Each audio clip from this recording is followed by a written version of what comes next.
Сайн мэцэнэ өнөөдөр бид дэлхийн улс орнуудын эв нэгдлийн 50-ны бэлэгдэл болсон нэгдсэн үндэсний байгууллагын байгуулагдсны 80 жилийн түүхэн айн басан дээр уулзч байгаадаа баяртай.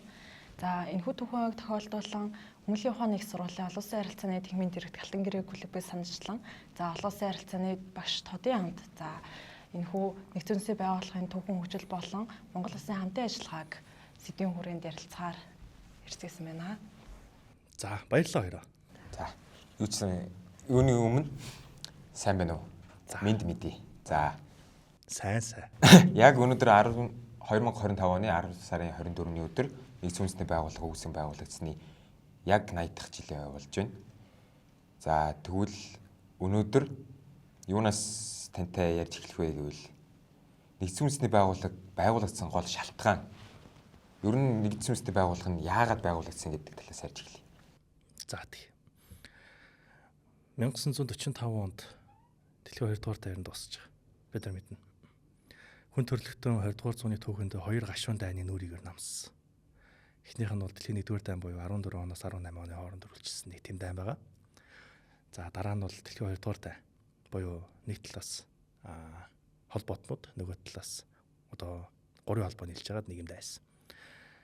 Энэ дайнаар маш олон хүмүүс өөд болсон ер нь бол хүн төрөлхтөн нэг зүйлийг аюу мундаг ойлгож авсан юу гэхээр хэрвээ ахиж иймэрхүү дайн болох юм бол яах вэ?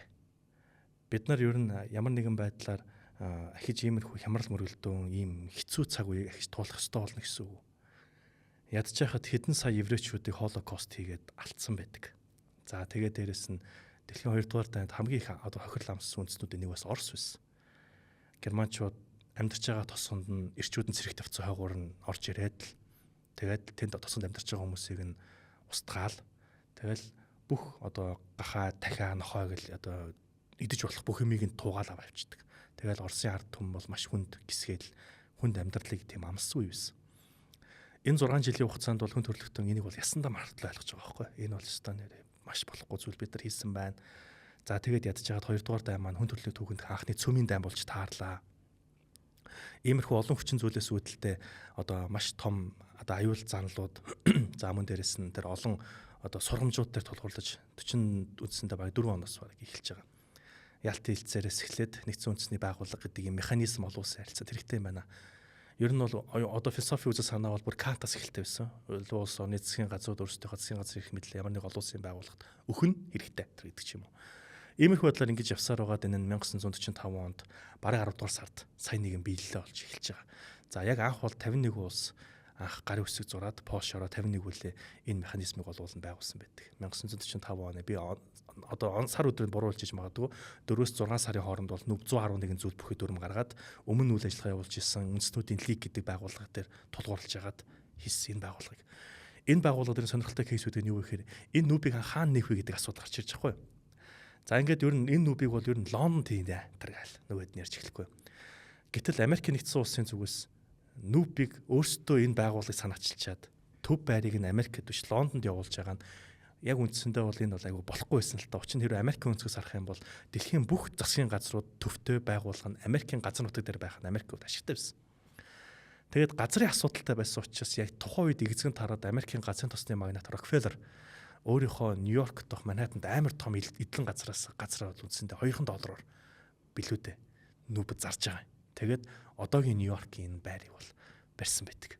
Сонирхолтой кейс. Тэгэхээр гол асуултын хариулт юу байсан бэ гэхээр хүн төрөлхтний маш олон сургамж байгаа. Олон одоо жилийн цус тий одоо сургамж энэ их гуниг готрал харуулсал хацалтай тулгуурлаж байгуулсан байгууллага. Ер нь бол тий. Яг нэгдсэн үндэсний байгууллагын тэр одоо Нью-Йорк дахь төв байр шүү дээ. Тэр нь ер нь яг тухайн Америк нэгдсэн улсын нутаг дэвсгэр гэж явах уу, олон улсын нутаг дэвсгэр гэж явах уу? Дундын яг статусаар аваад үзэх юм бол олон улсын нутаг дэвсгэр. Тэр чинь бол хэрвээ бид нар Нью-Йорк одоо нүб рүү очлоо гэж бодъё л да. Төлөв чинь бид нар Америк руу явж байгаа биш. Нүб рүү явж байгаа.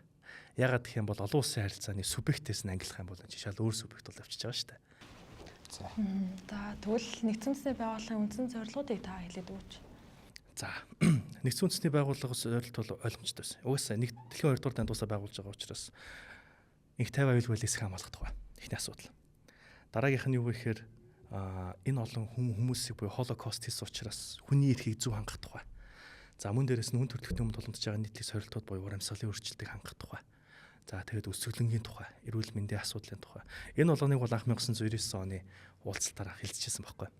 Нэг сонирхолтой жишээ болж ирсэн нь юу вэ гэхээр 99 оны энэ уулзалт болж байгаа үеэр 21-р зуун бидний юу хүлээж байна? 1999 онд ч тэгээс чи 20-р зууны төгсгөл байгаа байхгүй.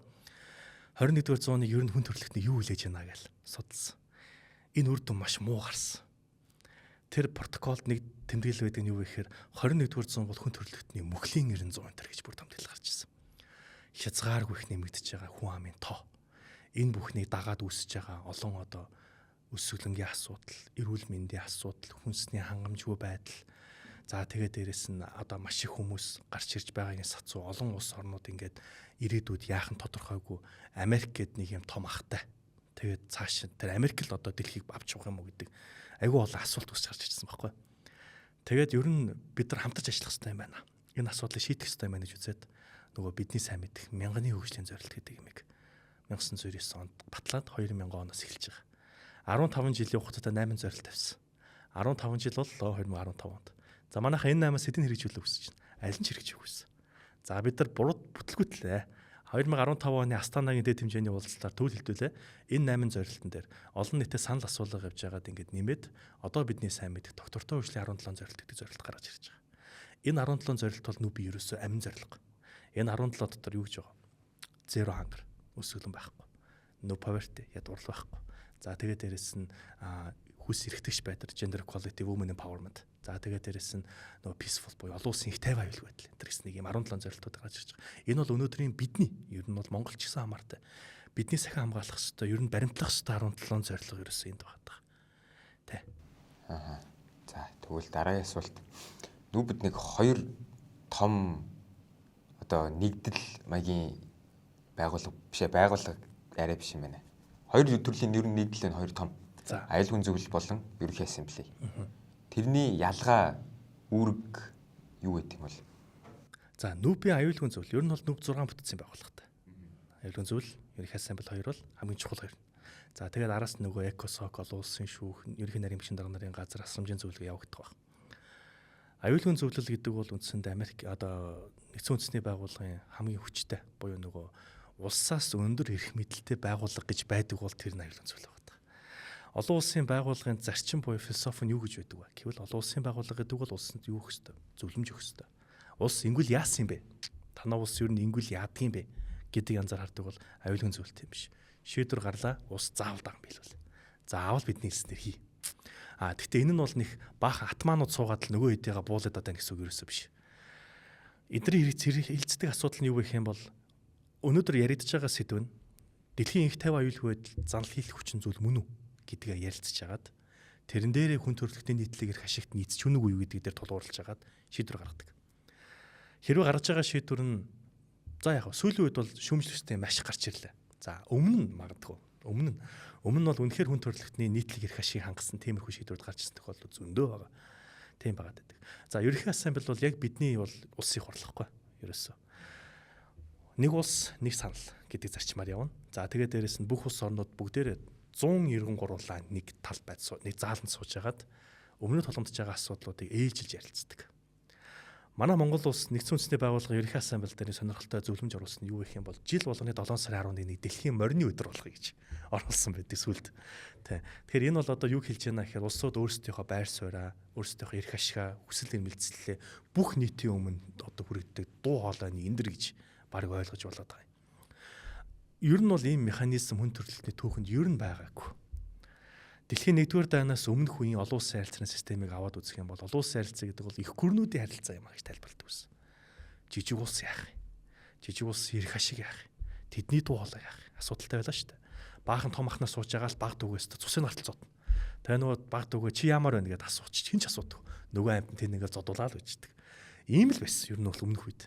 Өнөөдөр бол одоо дүүгээ дээр тавьж хагаад тэгээ хичнээн ингээд дүү байсан ч гэсэн бид бол эргэтгэж шүү гэдэг зарчмаар хандаад тэрийг хүлээн зөвшөөрөөд тэгээ дүүгийнхаа үгээ одоо сонсож байгаа байхгүй. Тэгээ за энэ их зөв үг байна. Дүүгээ дэмжиж энэ төр гэдэг ч юм уу те. Одоо бол ер нь яг зөв хараа тайлбарлахад шүү дээ. Тиймэрхүү байдалд ирж байгаа. Тэр нь бол өөрөө юу хэлж байгаа вэ гэх юм бол энэ механизм олон улсын харилцаанд тэгшэрхэн зарчим гэдэг зүйлийг маш сайн хийж өгч байгаа. Энийг ялангуяа ерөнхий асан бол маш сайн хийж байгаа. Ийм байгаад байгаа. За тэгвэл Монгол улс хэдэн онд нэгдсэн улсын байгуулалт хэлсэн бэ? Бас тэрийг үйл явдал нэг ямархан холбогдолтой байсан бэ? Энэ бол их том асуулт. Гайс ер нь бол Монгол улс. Ер нь Монголын нэгдсэн үндэсний байгууллагт гишүүнээр эсэж орсон түүхийг нарийн сайн судлаад үзвэл энэ бол Монголын тусгаар тогтнолын түүх бол Монголын цус, хөлс, ам тэ энэ төр толгуурлаж ирсэн түүх. Жохон өмнөх үеэр хэдүүлээ. Очоод үзэх хэрэгтэй л дээ. Нүүбийн түүхийг ярихын тулд 1911 оны 12 сарын 29. Цагаагчин гахаа жилийн өвлийн дунд сарын шинэ 9-ний өдөр. Монголчууд богдыг хаан ширээн зарлаж 220 жил манжир хшээлт байснаас салан тусгаарлаад өөрсдөө тусгаар тогтнолоо зарлаж байгаа. 5 яамыг байгуулсан. Эдгээрийн нэг нь гадаад явдлыг бүгд эрхлэн шийдэх яам. За сайдаар чин вант орж. За дараа нь дотоод явдлыг бүгд эрхлэн шийдэх яам. Сангийн хэргийг бүгд эрхлэн захиран шийдэх яам. За цэргийн хэргийг бүгд захиран шийдэх яам. Шүүх хэргийг бүгд захиран шийдэх яам. Тэгээ 5 яам байгуулж байгаа.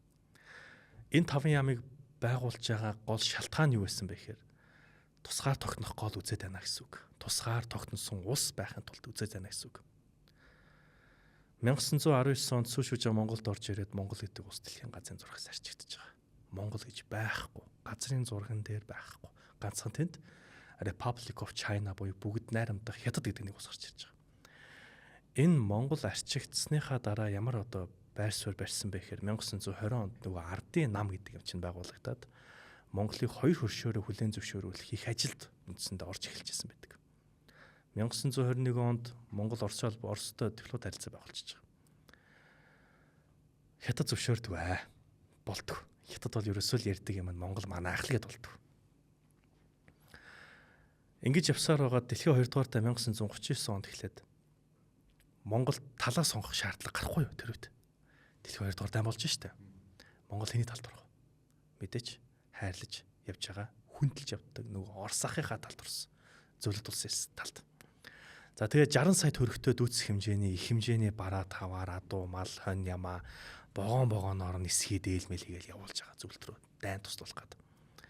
1943 онд ер нь дайны байдал дуусаад Европод дайн дуусаад за ингээд 45 он гэхэд албан ёсоор дэлхийн 2 дугаар дайн дууссан. Герман бол буугаад өгцөн. Тэгсэн чинь нөгөө талд Японд бууж өгдөг. Азад хүчрэх хിവэрэл байгаадсан. Ялтын хэлцээр болоод зөвлөлт холбоот улсыг Японд дайн зарлуулах тухай хөндөгдөхгүй тэр үед. Яагаад гэх юм бол газар зүйн байршлаараа Япон, Орос хоёр ойрхон. Тэгсэн чинь Сталин тэр үед хурал болж байгаа. Хурал дуусаал бүгд ойлгосноо гээл. За энэ төр гээл. Ингээл бүгдээрээс юм ингээл хаанштай хавц мавцаа хаагаад л бүх юм кармалаад л яг бүгд босдгийн даваан дээр Сталин байц яалж байгаа. Байц. Хэрвээ Японы зөвлөлт холбоот улсыг Японд дайн зарлуулах юм бол эрхэм нөхөд та бүхэн Монголын тусгаар тогтнолыг хүлээн зөвшөөрөөрэй. Эрхэм ерөнхийлөгч та Хятадын төрийн тэргүүн Чанхашитай ойр байдгаар хэлчихгүй дөө гэгээр авчиж байгаа байхгүй. Энэ бол юу? Хүчээр зөвшөөрөлцсөн гэсэн үг. Ингээд юу гэж хит болгочих байгаа байхгүй тэр процесс. Ингээд үндсэндээ зөвлөлт холбоот улсаас сөргүүлэн тавьсан гэсэн үг Монголын тусгаар тогтнолыг, Монголын тусгаар тогтнолыг сөргүүлэн тавьсан. Ингээд энэ асуудал хурал дуусаад тэр үед Америк ерөнхийлөгч Чанхашиараа ярих болт юм байгаа үстэй. Тэ? За Монгол гээд нэг улс ингээд байгаа юм байна. Байна. Тэгэхээр танаа хэрвээ Монголыг тусгаар тогтнолыг хүлээн зөвшөөрөхгүй бол нөгөө зөвлөлт чинь дайн зарлахгүй гинэ. Тэр хэлж эхэлж байгаа. Тэгэд Хятад болонгууд хариуд нь юу гэж хэлсэн бэ гэхээр юу яриад байгаа Монгол чинь манайх энэ төр яасны газар нутгийн маргаа үснэ. Яаж яхад тэр дундад дэргэн улс үндсэн хуулиа батлахдаа газар нутгийн хүрээгээ зааж өгөхдөө ар өөр Монгол Хятад нутаг байнага заагаад өгсөн байдаг яаж яхад. Тэгэд Америк ерөнхийлөгчний бодол төрөхгүй. Энэ Монгол гэж юу нэг ямар улс юм бол. Оросуудаас асуухаар тусгаар л гэдэг. Хятадуудаас асуухаар манайх л гэдэг. Яг ямар улс юм болоо гэж үзээд төрийн нарийн бичгийн дараа Хенри Волсыг Хятад руу хийх альчлалынхаа хажуугаар монголоор дайраад ямар газар байгааг нь хараад ир гэж явуулчихгүй. Хенри Волс Хятад байж байгаа дараа нь хүрээгээр дайрч ирж байгаа. Хүрээнд ирж байгаа гэдгийг нь тухайн үед Оросын таамаглалууд олоод мэдчихлгүй яах вэ? Улаанбаатар хүрээнд байгаа бүх Оросуудыг хөдөө амралтанд явуулаад тэгээд монголчуудыг үлдээхгүй зөвхөн. За нөгөөх нь Монголд ирлээ. Хүрээнд ирлээ. Ингээд үзэн харж байсан чинь сур бас дахин сур Владимир Ильич Ленин. Социалист коммунист товсгол мандтгай энэ гэх тийм бичсэн. Нөхөр эргэж ирээд конгрессээр тайлан тавихдаа ар Монгол гэдэг чинь хятад манайх гэж ярьдаг боловч яг үүндээ зөвлөлтийн нөлөө амарх байдаг болсон юм байна гэд ярьчихж байгаа. За ингээд ямар ч байсан мань Орос үндсэндээ юу гэж тайлбарлаж байгаа вэ гэхээр энэ улс бол одоо ингээд юм тусгаар тогтносон улс байх ёстой гэдэг байр суурин дээр буужсан. За ингээд ямар ч байсан дэлхийн 2 дугаар даа ер нь бол эцлэгдэх шатандаа ороод зөвлөлт хят бүгд найрамдах хятад улсын одоо Гоминданы ерөнхийсээ Сун Зэвэн тэргүүтэй нөхдүүд зөвлөлт холбоот улсад айлчлал хийдэг.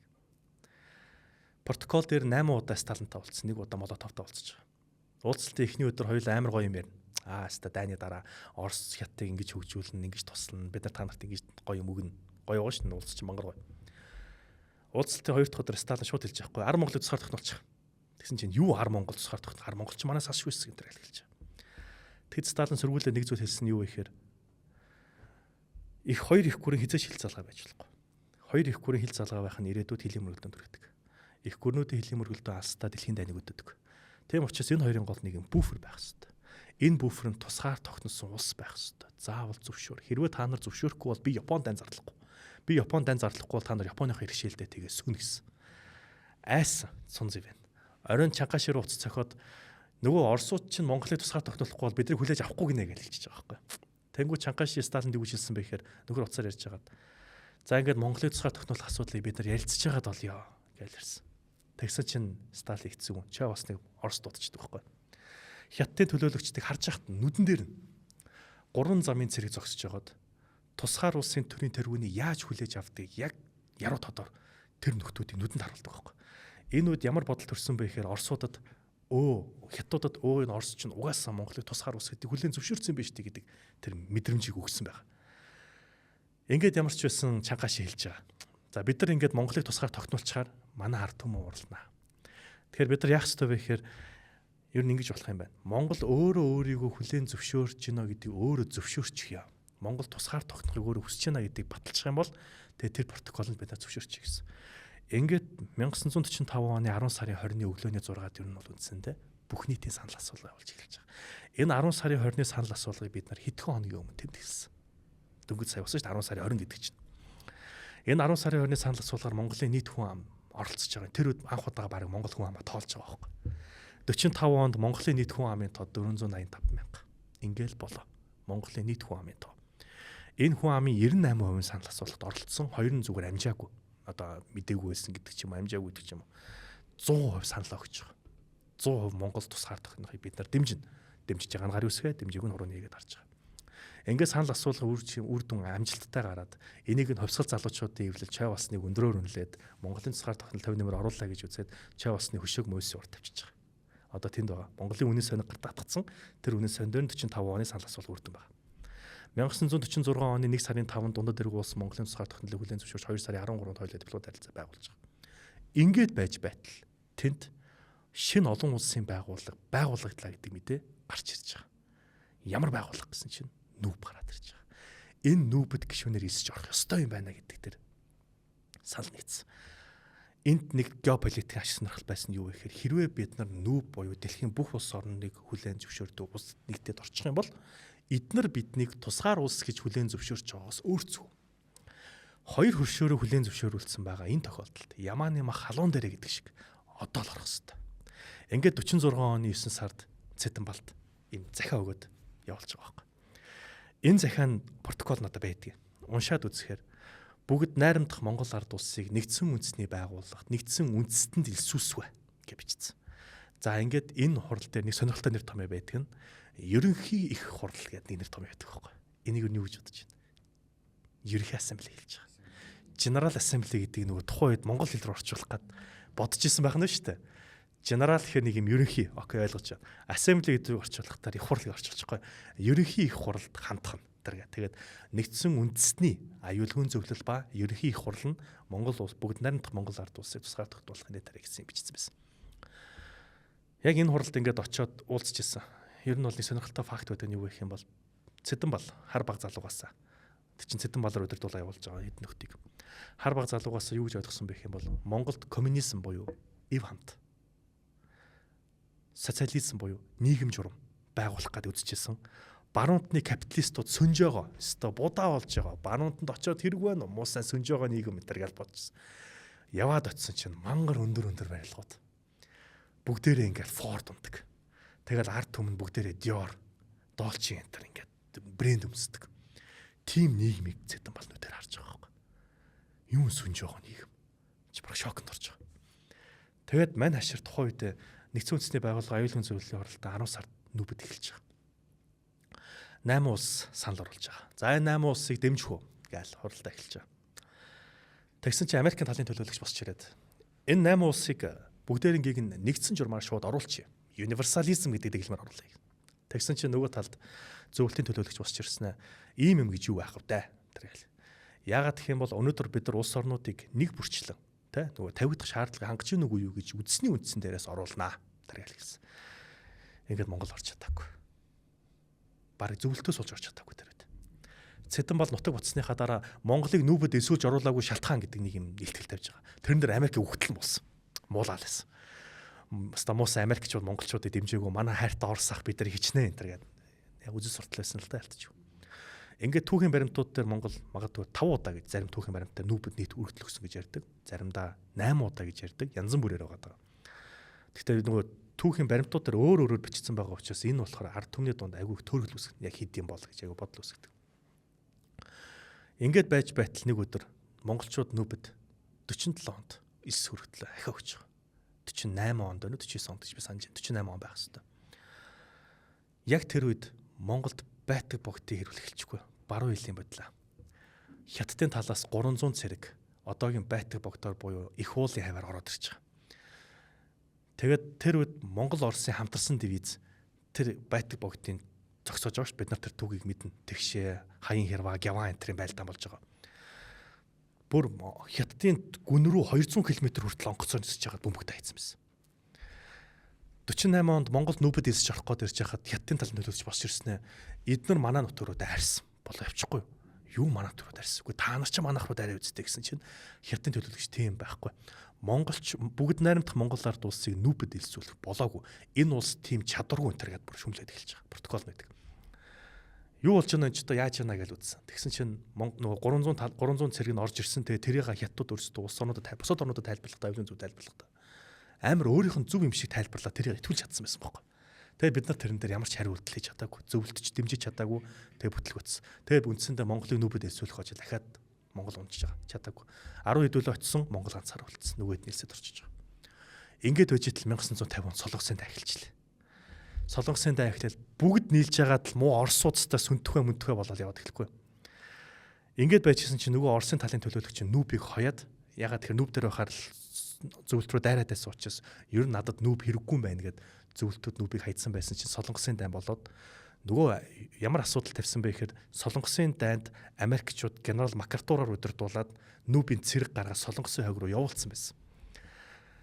Энэ зөвлөлтийн талаас ямар бодол төрсэн бэ гэхээр бид нар нүүбийг хайж болохгүй байсан юм байна. Нүүб дээр буцаж очиод мань төлөвлөгөө юу байсан бэ гэхээр нөгөө өөрийнх нь талын буюу социалист блокийн орнуудыг нүүб дээр олон хулгаад тэгээд Америкийн цэргүүдийг Солонгосоос гаргах тухай тогтоолын төслийг биччихье гэж тухайн үед зөвлөлтийн тал бодоод 53 онд нөгөө зөвлөлт нь нүүб дээр эргэж ирээд тэгээд Монголыг эсвэлж оруулах ажлыг хийжсэн чинь тухайн үед Хятадын талаас Монгол гэдэг улсыг Пейташаны хэрэг явдал буюу нөгөө түрүүн хэлсэн 200 км-ийн бодлоон дээр тулгуурлаад ингээд Хятадын Пейташаны хэрэг явдал дээр тулгуурлаж байгаад мань Монголын тусгай тогтнолох асуудал дээр Хятад тусалдгүй вето тавиал хариу явуулсан. Ингэж явсаар байгаад 1960 он болсон. 10 жил Монгол нүүбэд тэр 4 удаа эсвэрлэв. Дөрвөлн дээр Хятадтай буцааж байгаа. Тэр үед 1955 онд бүгд найрамдах нийтг улс Монголтой дипломат харилцаа байгуулад энэтхийн ерөнхий сайд жахварлал нэрөө энэ дээр ихтгэл тавьж байгаа. Ихтгэл тавихдаа юу гэж хэлсэн бэ гэхээр өнөөдөр энэ Монгол гэдэг улсыг тусгаар тогтноолох одоо энэ Монгол гэдэг улсыг нэгдсэн үндэсний байгууллагад гишүүнээр эсвэлж оруулахыг Хятад яагаад ингэж хэсэргүүцээд байгааг би ерөөсөй ойлгохгүй байна. Энэ бол утга учиргүй тэнэг хэрэг болно гэж хэлээд мань хүн ихтгэл тавихдаа ялангуяа тухайн энэтхийн ерөнхий сайд жахварлал нэрөө ихтгэл тавихдаа энэ улс үндэстэн тусгаар тогтнолынхоо төлөө ингэж их тэмцэж байгаа нь яг юу нь буруу юм бэ? Яагаад энэ улсыг ингэж хэсэргүүцээд байгаа юм бэ? Энэ улс яг юу буруу хийсэн? Нүүбийн дүрмийг зөрчсөн юм уу? Ер нь яагаад та нар ингэж ихсрүүлж байгаа би ерөөсөө ойлгохгүй байна. Ийм агуу үндэснийг олон улсын байгууллагын гадна үлдээн гэдэг бол байж боломгүй явдал юм а. Эрхэм төлөөлөгчдөө та бүхэн дэмжиж өгөөч гэж хэлчихсэн. Ингээд Нерогийн 60 оны агуу том дүрлэг биднийг дэмжиж өгч байгаа байхгүй. Ингээд 1961 он ирлээ. Монголчууд нэгдсэн үндэсний байгууллагт гишүүнээр элсэж орох өргөдлөө барьцсан ярьж байгаа. 61 онд өргөдлөө бариад ирж яхад тэр зөвлөлтийн талын төлөөлөгч Монголыг бол элсүүлэх хэрэгтэй гэж дараа нь шийдсэн байсан. Учир нь юу гэхээр нөгөө социалист блок нүүбэд хэрэгтэй байсан зөвлөлтийн үед. Тухайн үед Америкийн талын төлөөлөгчтэй уулзаад яг ядж яхад хүйтэн дан болцсон. Хоёулаа хоёр биеийг үзэж чаддаг. Америкийн төлөөлөгчтэй уулзж байгаад одоо ер нь хэдүүлээ яах ёстой вэ гэхээр би Монгол гэдэг улсыг дэмжиж оруулчмаар байна. Америкийн нэгдсэн улс гэсэн чинь хариуд нь би Мавритани гэдэг улсыг оруулчмаар байна. Би танаа Монголыг дэмжиж, чи миний Мавританыг дэмжиж гэж тохиролцохгүй юу? Тохиролцож байгаа. За Америк манай талд. Франц Монголыг бол угаасаа л дэмжинэ гэжсэн. Окей болчихоо. Тэгсэн чинь хятадын төлөөлөл төлөвлөгч хамгийн хүнд ажил. Тамхилахаар гарч байгаа хятадын төлөөлөгчтэй. Одоо Монгол гэдэг улс орж ирнэ. Бити санал өгч юу гэсэн. Нөгөөх нь заа ойлголоо гэсэн. Ингээд 10 сарын 25-ны өглөө аюулгүй зөвлөлийн хуралдаар Монгол Мавритани хоёрын эхлээд Монголыг оруулахаар тохиролцож байгаа. Монгол орж ирлээ. Энэ улс олон улсын их тайван аюулгүй байдлыг сахин хамгаалахад эсэргүүцэл үзүүлэх, олон улсын их тайван аюулгүй байдал зан хил үзүүлэх орн мөн үү? Судалж үзлээ. Биш юм байна. За санал хураалт явуулъя. Аюулгүй зөвлөлийн байнгын таваас зөвлөлт холбоот улс дэмжлээ. Франц дэмжлээ. Их Британи таталцлаа. Хятад түтгэлцлээ. Америк түтгэлцлээ. Бол авчихгүй. Ингээд Монгол аюулгүй зөвлөлтөөс гарчиж байгаа. За болж байна. За дараагийн ажил ерхий ассамбле буюу ерөнхий их хурал эхэлж байгаа. Ингээд 1961 оны 10 сарын 27 оны өглөө Мавритани Монгол гэдэг хоёр улсыг нэгдсэн үндэсний байгууллагын ерөнхий ассамблеийн хурал дээр оруулалт нэгдэг тухайн нүүб ерөнхий нарийн бичгийн дараа Даг Хаммаршилд оруулаад ингээд бол үндсэндээ эхлээд Монголыг оруулъя гэдгийг дэмжигдчихэж байгаа. За Монголыг оруулаад тэнд 100 улс сууж байгаа. За ингээд эрхэм төлөөлөгчдөө Монгол улсыг нэгдсэн үндэсний байгууллагт гишүүнээр эсвэж оруулахыг дэмжиж байгаа бол та бүхэн алга ташна уу гэж хэлсэн. Заалаар алга ташиж байгаа. Ингээ 1961 оны 10 сарын 27 оны өглөө Монгол улс нэгдсэн үндэсний байгууллагт 101 гишүүн улс сууж Нью-Йоркийн гадаа нүүбийн байран доторх нэг талбай нэгээр нэмэгдэж байгаа. 1911 оноос 61 оны хүртэлх энэ 50 жил бол үндсэндээ монголчуудын хувьд цусаар бүтсэн түүх байсан. Энэ үед амьд байсан ганцхан хүн байдаг. Тэр нь Дэлбатх Чамсран Чав байсан. Америк тагнуулыг явьжсэн. Нэлээд настай хүн байна. Нүүбийг байранд орж нүүбийг ингээд Монголын нүүбэд элсүүлээд олон улсын эрхцэн хүрээнд тусгаар тогтнуулсан гэдгийг мэдээд манай шир нүдэндээ нулимстай нүүрэндээ инээмсэглэлтэй 1962 онд талт өгсөн байдаг. Ингээд ямар ч байсан Монгол бол нүүбэд гишүүнээр элсэж орж чадсан байдаг. За яагаад энийг цусаар бүтсэн түүх вэ гэхээр монголчууд бол 1922 онд одоо саж ламын хэрэг гээд саж лам данзан арвчаа данзан химблээ дэз нэг лам байсан. Данзан арвчаа авлаа дэз. Ус төр эсрүүгээд бодоод талцсан. Бодоод талцсан. За тэгээ дээрэс нь данзан баваасангийн хэрэг үүсэж байгаа. Бас буудаад алсан бүгд. Гиндэн нэмдийн хэрэг үүссэн. Буудаж алсан. Лүмбийн хэрэг үүссэн. Буудаж алсан. Дамбын хэрэг гарсан. Буудаж алсан. Ингээд маш олон хүний амийг зөлж иж үүссэн тусгаар тогтнол байхгүй. Чавс нийлс алдардаг байгаа шүү дээ. Эрхчлөө тусгаар тогтнолын төлөө урсаагүй цус үргэдэггүй ам гэж үг. Эрхэмлэн яваараа хэмээн маш итгэдэг эрхчлөө тусгаар тогтнолыг та нарт үлдээл гэж хэлээд өгд болж байгаа. Тэгэхээр бид нар энийг хайрлах хэрэгтэй. Нэг үг гэдэг л да. Монгол улс оршин буу цагт тусгаар тогтнолд аюул сорилт заавал ирнэ. Өнөөдөр энэ аюул сорилтоос хамгаалах үүрэг та нарт ирж байгаа. Та нар энэ аюулаас хамгаалах хэрэгтэй. Бид нар 1961 оноос гэж тоолох юм бол өөдгөө 64 дэх жилдээ Монголын тусгаар тогтнолыг хамгаалж байгаа. Энийг олж авахын тулд маш их хүн өдөлсөн, маш хүмүүсээ өдөлсөн. Тэ энийг хамгаалахын тулд бид нар 64 жил цуцалдаг байла. Дараагийн 64 жил нь та нар дээр байгаа, guys. Та нар дээр байгаа манайха. Тэгэхээр энэ тусгаар тогтнолыг хайрлаж хамгаалах хэрэгтэй. Заавал амиар хамгаалах хэрэгтэй. Окей, ойлголаа. Одоо 1961 онд ер нь бол Монгол улс диври статустай болж байгаа шүү дээ. Бүх улсаар хүлээн зөвшөөрүүлээд. Тэгвэл одоо энэ 64 жилийн хугацаанд олон улсад ер нь бусд улсад нэлээд хүлээн зөвшөөрөгдсөн юм өндөр хүлээлттэй гэх юм уу да. Тиймэрхүү санал оруулж ирж ирсэн түүх юу вэ? Яг өмнө жил бол 7 сарын 11-нд дэлхийн адууны өдөр болгоё гэдэг. Тэр нь одоо болцсон байгаа шүү дээ. Тий. Манай Монгол улс дэлхийд нөлөө үзүүлэх хөтс хэд хэдэн саналуудыг оруулсан байдаг. Хамгийн анх за миний мэдхээр хамгийн том нь гэж хэлэх юм байна. 1992 оноос эхлээд Монгол улс ерөнхийлөгч Асан Цахиаг элбэгт орж одоо өөд тусан л доо элбэгт оржсэн. Цөмийн зэвсэггүй бүс гэдэг статусыг хагтлын нийт гаргаж ирж байгаа. Тий очроо ерөнхийлөгч тий. Өөстө гал зурч өгч байна нөгөөч. Очир отгоо бол тэгж хэлчихсэн.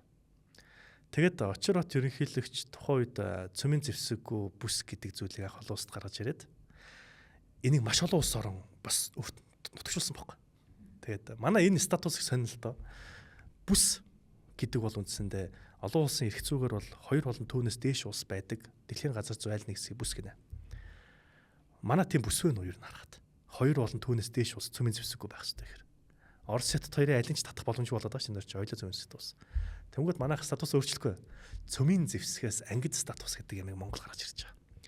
Энэ нь маш олон улс орнуудад дэмжигдэхгүй юу? Энэ бас их болох юм байна.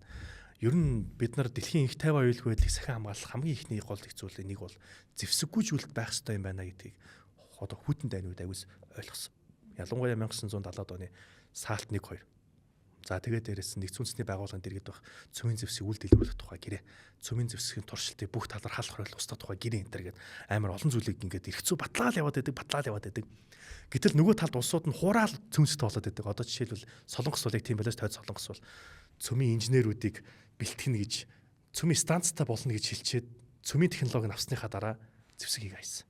Иран тэгээ хайсан. Тэгээ даа нэг мэдсэн чинь инээдгэх цөмсөд болоо хийсэн байсан. Пакистан цөмсөд болсон байсан. Өчтөө юу болж байна. Тэнгүүд бусад улс орнууд ч гэсэн бид нар аюулгүй байдлын баталгаа гаргахын тулд бас ингэж энэ үйлрийг бас сайн явуулсан, энэ амжилтанд хүрсэн. За дараагийн бас нэг том зүйл юу байсан бэ гэхээр одоо манай ерөнхийлөгч ухнааг үүсэх бол одоо юу хийж байгаа. Нөгөө тэрбум мод үндэсний хөтөлбөр гэдэг нэг ямиг бас нүүб дээр ярьсан. За тэр нь бас улс орнуудад бас их хүрсэн. За монголчуудын бас нүүбэд оруулсан нэг том хувь нэмэр юу байсан бэ гэхээр одоо аслагдсан газар оронд амьдарч байгаа эмэгтэйчүүдийн боловсролыг нэмэгдүүлэх тухай тогтоол гарч ирж байгаа. Энэ нь бол манайхаар бол баг малчин эмэгтэйчүүд гэсэн үг. Малчин эмэгтэйчүүдийн боловсролыг нэмэгдүүлэх тухай энэ нэгдсэн үндэсний байгууллага ерөнхий ассамблеийн тогтоолыг бас Монгол санаачилж ирсэн. За тухайн үед бас энэ яаж дэмжигдсэн бэ гэхээр тэр үед нөгөө Африкийн орнууд их олон байсан.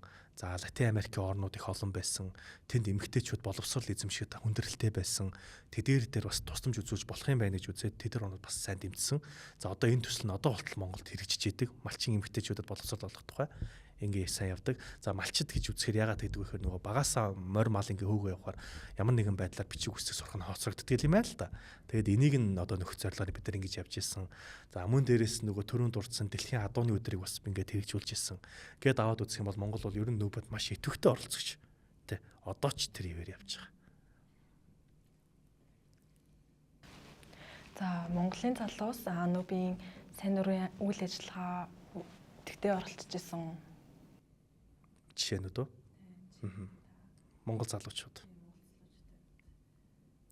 Монголын иргэд залуучууд нэгдсэн үндэсний байгууллагын үйл ажиллагаанд маш идэвхтэй.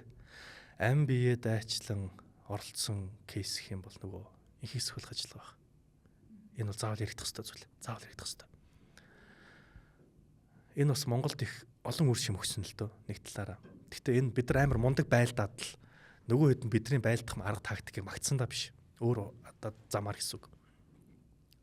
Монголчууд би зөв санаж байгаа бол 2001 оноос гэж санаж байна. Нөгөө хоёр ихэр худалдааны цамхыг Ал-Каида мөргсөний дараа Афганистанд их хэсгүүлэх ажиллагаа нь монголчууд бол эхлээд явж байгаа. Ер нь бол анх сонирхолтой түүхтэй. 1950-60 оны буу ирсэн. За тэгээ хувцас чижтэй одоо нэг тийм социализмын нэг дээр үеийн нэг юм хувцастай. Уун тоног төхөөрөмж гэж нэг юу ч байхгүй. Нэг даах нар ирж байгаа. Иш эднэр одоо юу юм чадах юм болоо даа л гэсэн гарууд тэндээс орж ирж байгаа ш нь. Намхаа тийм туранхай бор ах нар ирж байгаа ш тэр чинь эхлээд Афганистанд бууж байгаа ах нар. Яг энэ үеэс эхэлж л юу Монгол эдгнэр цурайцсан л та ер нь бол. Тэр ах нар ямар давуу талтай байсан бэ гэхээр их тийм халуун ийм эрстэй суур амьсгалд их сайхан амьдарч чаддаг. Тэгээд одоо ингээд тэд чинь нэг зовлонтой газар юу гэхээр зарим жоон чиглэг газар нөгөө шумуул их амьдарт юм аа л да. Тэгэл нөгөө шумуул ингээл болоод нөгөө гадны цэргүүдийн чинь ингээл хазаж мазаад шүн мөн унтахад айгу төвхтэй. Тэнгүүд манайхан яадаг гэсэн бэ гэхээр ийм тор татаад баас ингээд түлээд унтчихдаг. Тэгээд нөгөө тэв юу байхгүй. Ингээд хамрах байранда байж итл гинт бөмбөг дэлбэрээл цонхных нь хагархай нар ингээл хүмүүсийг гимтээдэг бол нөгөөд нэрэл бүхний цагаа скотчтод гэлэн. Тэ бүх цонхоо цагаа скотчтод байна. Тэгээ ямар ч тийм нэгдсэн үндэсний байгууллага 2001 оноос эхлээд маш олон удаа ихсэх болох ажиллагаанд оролцож байхад монголчууд ер нь ам үргэцсэн тохиолдол нэг ч байхгүй. Тэгээ бид нар чинь тэнд хийхдээ цэргийн ажиллагаа явуулаад байгаа юм биш монголчууд. Нутагтаа амьдрах аргагүй болоод зүхтаж яваа иргэдийг хамгаалж байгаа байхгүй. Дөрвөсдгийг хамгаалж байгаа. Дөрвөгч гэдэг бол хэцүү статус. Ямар ч хуулийн дэмжлэг байхгүй, төр засаг нь хайцсан хүмүүс байхгүй. Хэрвээ ямар нэгэн байдлаар дөрвөгч хин нэгэнд одоо алгадлаа гэж бодъё л доо. Тэгэхэд алсан хүнд ямар ч хуулийн хариуцлага тооцдог. Тийм учраас дөрвөгчд биеийн үнэлтэнд, хойлбос биеийн үнэлтэнд орчдөг, хүний наймаанд орчдөг, эргэтэн амлалтанд орчдөг, айгүй хэцүү бүлэг. Тийм учраас нэгдсэн үндэсний байгууллагаас энэ дөрвөгчдийн хуарыг хамгаалаад өгөөч гэгээд монголчуудыг явуулж исэн тэр байсан. За ингэж байж итл энэ Афганистаны ажлыг маш сайн хийсэн. За Африкт Конгод хийх болох ажиллагаанд монголчууд маш сайн оролцсон. За хамгийн дурдах ёстой нэг зүйл нь юу вэ гэхээр Өмнөд Суданд нэг өдөр хийх болох ажиллагаанд явчихсан. Хятадууд, Германчууд, Япон гуравтай хамт шөнийн ээлжинд гарч ирсэн чинь нэг шөнө нөгөө нутгийн индианууд буу арай тэнгэр рүү буудаад л машины ар дээр ингээл гарцсан. Тэгэл буудаал нөгөө нөхдүүдтэй чинь тэнгүүд Хятадууд, Япончууд бүх буугаа хаяад зүгтээ авчихгүй. Одоо хударчлаа бид нараас ялахгүй маань зүгтээ авсан. Нөгөө 10 дахь монгол залуучууд үлдчихэж байгаа. Тэгэл нөгөөд чинь нөгөөдтэйгээ байлдаал нөгөө хэдээ бас маш сайн эсэргүүцэн тэмцээд Монголын талаас нэг ч хүн шархтаагүй, ам үргдээгүй, яагаач вэ? Хохирол 0. Нөгөө тал нь болохоор маш их хохирол амсаа. Тэгээд үндсэндээ бол бүгдээрээ цухтай авсан. Тэр ард хуаар нь баг 5,000 хүн амьдарч байгаа. Тэр 5,000 хүнтэй Монголын цөөхөн залуучууд тэр олон террористуудтай баг байлдаад ялтаа болчихсон байхгүй. Тэгэхээр монголчууд бол ингэж их одоо хувь нэмрээ оруулж ийж дэлхийн их тайван аюулгүй байдал сайн сайхны төлөө маш их хувь нэмрээ оруулж ирсэн бас. Энийг бол нүүб маш сайн мэддэг. Нүүб бол маш сайн мэддэг. Тийм учраас Монголыг нэгдсэн үндэсний байгууллага аюулгүй зөвлөлийн мянган бус гишүүнээр эзлүүлж оруулах гэдэг саналыг бас тавьж ирсэн. Тэгээ бид нар бол тэрийг Японд өгсөн. Тэгж чадаагүй. Тэгтээ бол ер нь Монгол бол энэ үйл хэрэгээ цаашд ч гэсэн үргэлжлүүлэл явах байх. Тэ. Энэ бол бид нар болсон. Ер нь дэлхийн их тайванд оруулж байгаа хувь нэмэр шүү энэ бол. Тэ. Таны сая дурдсанчлан нөгөө нэгдсэн үндэсний байгууллагын мянган бус гишүүнээ Японд өгсөн гэд тэр түүний тухайг товч яриад өгөхгүй биз. Ер нь бол Японы гадаад бодлогын зорилго нь тэрсэн. Нэгдсэн үндэсний байгууллага аюулгүй зөвлөлд орно гэдэг нь бол нүүбэд орж ирж байгаа бүх томоохон асуудлууд дээр эцсийн шийдвэрийг гаргана гэсэн үг. Ерөнхий ассамблены шийдвэр гарлаа, аюулгүй зөвлөлд танилцлаа, аюулгүй зөвлөлд танилцсныхаа үндсэн дээр тэрэн дээр хориг тавилаа, дуслаа. Тэгсэн чинь ингэж байгаа байхгүй. Нэгдсэн үндэсний байгууллага аюулгүй зөвлөлд дээр Аз талаас ингээд нэг хоёр улсыг байна уу да тавьдгийн. Нэгэн дээр нь байнгын ажиллагаанд хэрэгтдэг байгаа учраас. Тэгсэн чинь Японы талын төлөөлөгч өнгөрсөн жил буюу 2 жилийн хугацаанд солигдож байгаад ээлж өгөх болоод Япон, Монгол гэдэг хоёр улс дээр дараагийн халаан дээр нэр дэвшээд үлдчихгүй. За ер нь Монголыг сонгоно гээл нөгөө хэд нь яригадаад л. За Монгол яагаад Монголыг сонгож байгаа юм гээл харингууд за иймэрхүү Конгод явуулж исэн ажиллагаа, Афганд явуулж исэн ажиллагаа эндээс аваад үзэхэд монголчууд бол хуаран маш сайн хамгаалдаг. Дөрвөстөөс ямар ч юм хүний гарц гаргадаггүй, бие биентэйгээ их сайн хамтарч ажилладаг, цэргийн байгууламжийн тал дээр маш сайн байдаг. Ийм учраас энэ эрх мэдлийг өгчих юм бол монголчууд цаашд бас өшөө илүү зүйлийг бид нар тийж өгч чадна мадна энэ төр гэл тийм ч амар гоё юм болж байгаа шүү дээ чинь. За Монгол ер нь орчих юм байна гэсэн. Тэгэхэд Японы талын төлөөлөгч, Монголын талын төлөөлөгчтэй уулзаад аюулгүй зөвлөлийн байр суурь өгч. Оронд нь танаа оронд өвсний үндэс гэдэг хөтөлбөр хэрэгжүүлж өгье гэдэг чихгүй. Тэгэхээр бид нар өвсний үндэсээр олон улсын шийдвэр гаргалтын эрхээ алдцсан гэсэн үг. Солиод өгсөн гэсэн үг. Тэ. За, тэгтээ нэг зүйл байгаа. Тэнд байсан төлөөлөгч тэнэг гар байж байгаад алдчихлаа гэж болохгүй.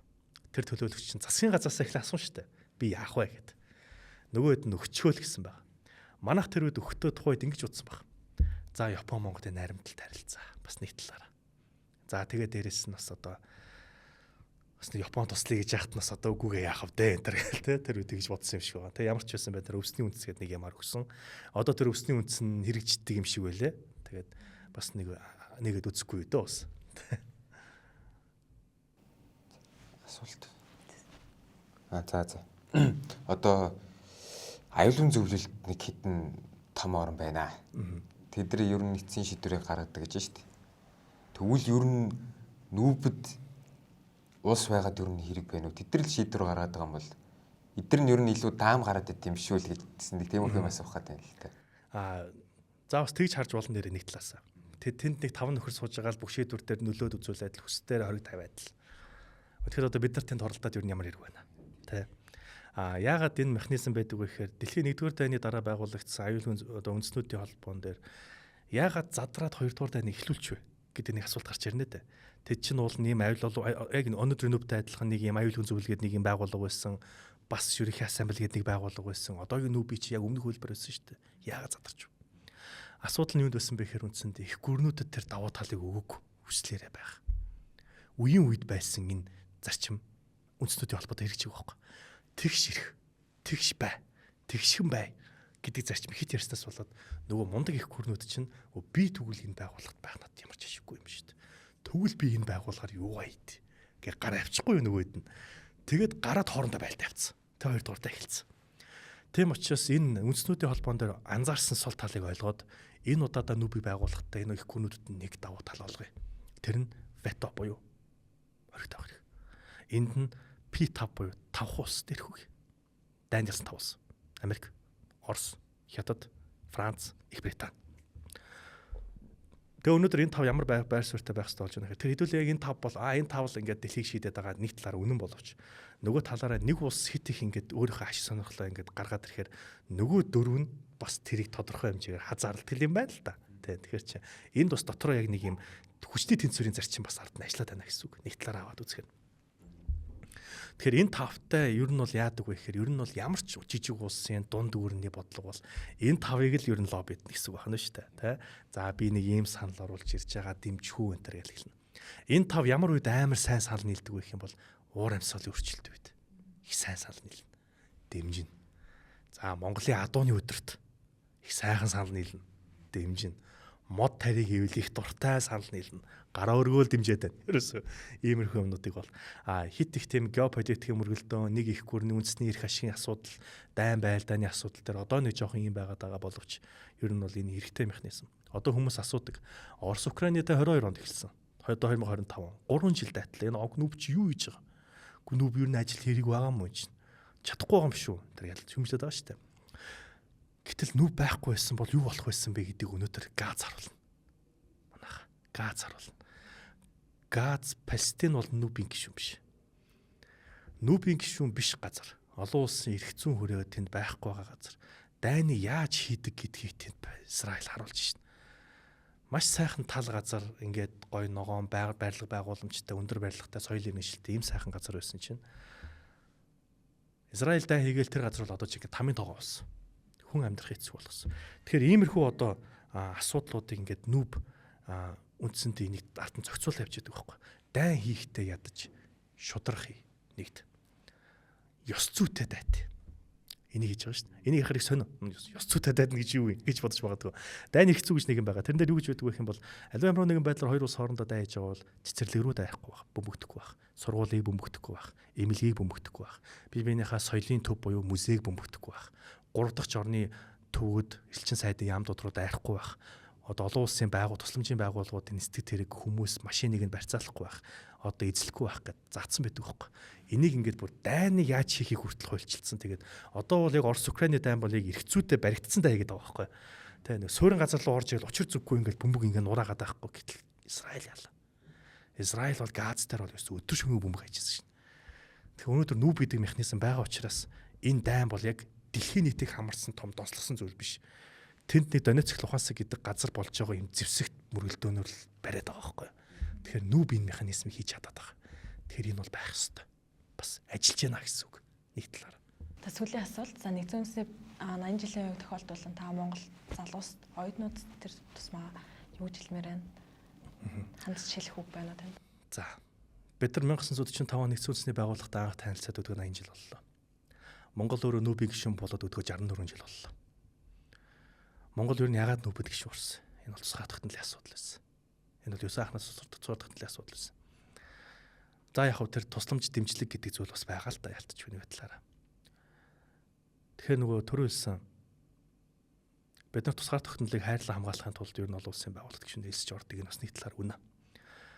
Бид нар олон улсын байгууллагт гишүүнээр эсэж орж байгаа гэдэг чинь тэнд Монголыг хүлээн зөвшөөрч байгаа болоод тусгаар улс гэдгийг хүлээн зөвшөөрсөн учраас авч ийн гэсэн үг нэг талаар. Энэ тусгаар тогтнолыг хайрлан хамгаалах хэрэгтэй. Цааш дахиад 80 жил хайрлан хамгаалах хэрэгтэй. Шаардлагатай бол 800 жил хайрлан хамгаалах хэрэгтэй.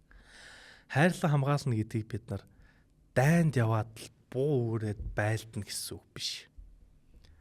Хөгжлийн хувьд, эдийн засгийн хувьд, оюун санааны хувьд, хүн байхын хувьд, нийгмийн хувьд хамгаалах хэрэгтэй.